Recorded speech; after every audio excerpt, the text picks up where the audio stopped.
प्रश्न, जो गाय के गोबर से चौका लगाते हो तो अपने गोबर से क्यों नहीं लगाते? और गोबर के चौके में जाने से चौका अशुद्ध क्यों नहीं होता?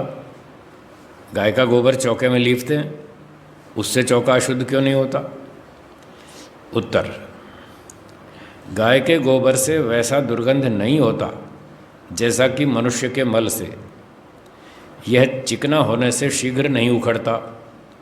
जो लिपाई करते हैं ना गोबर की गाँव में, तो खूब वो अच्छी तरह चिकना होता है और अच्छी तरह लिपाई हो जाती है, वो उखड़ता भी नहीं।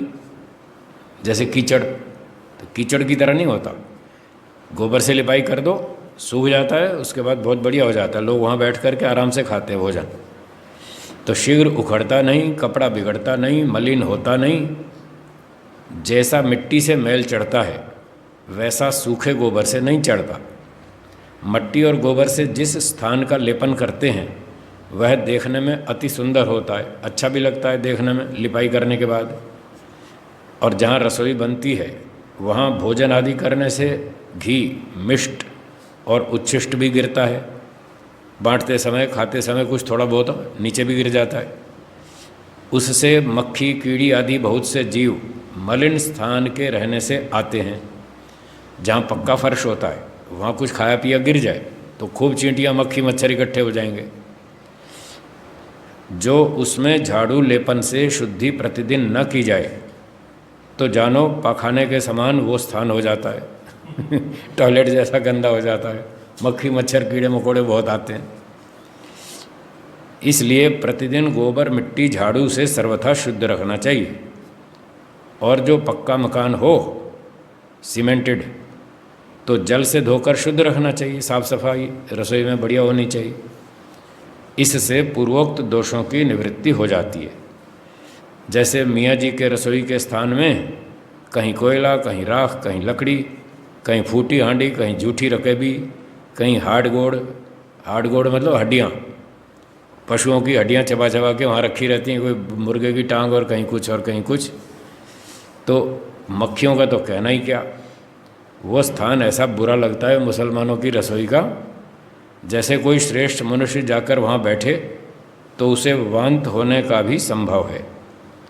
वांत का मतलब वमन, वोमिटिंग, उल्टी हो सकती है उसको, इतना गंदा होता है वो स्थान। उल्टी भी आ सकती है, वो वोमिटिंग हो सकती है। और उस दुर्गंध स्थान के समान ही वो स्थान दिखता है, रसोई वाला ऐसा बेकार सा दिखता है।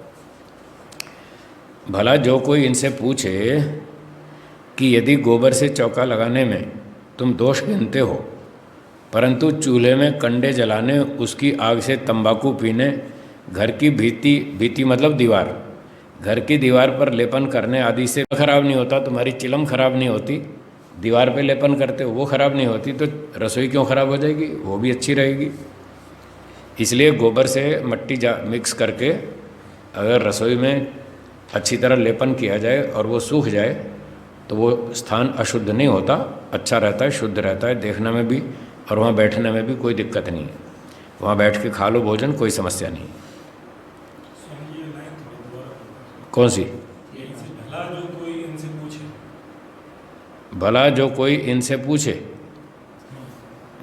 भला जो कोई इनसे पूछे कि यदि गोबर से चौका लगाने में तुम दोष गिनते हो, इनसे मतलब मुसलमानों से, इनसे मतलब मुसलमानों से कोई पूछे कि तुम गोबर से चौका लगाने में दोष गिनते हो, तो ये बताओ चूल्हे में भी तो कंडे जलाते हो, उसमें दोष क्यों नहीं गिनते? और उसकी आग से, गोबर की आग से तुम तंबाकू पीते हो चिलम में, उसमें दोष क्यों नहीं गिनते?